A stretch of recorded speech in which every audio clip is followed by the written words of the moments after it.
The dynamic type is a special reference type that bypasses compile-time type checking, allowing methods and properties to be resolved dynamically at runtime.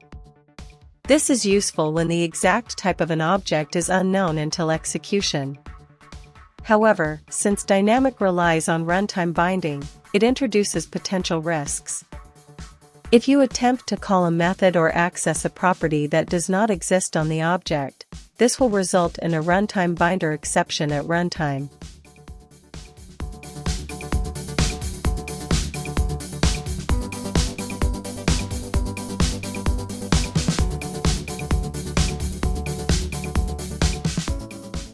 When a variable is declared as dynamic, the C# compiler does not perform type checking at compile time.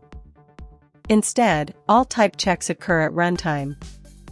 The dynamic type is useful when interoperating with dynamic languages like Python or JavaScript, or when working with COM objects and API calls where types may not be known until runtime.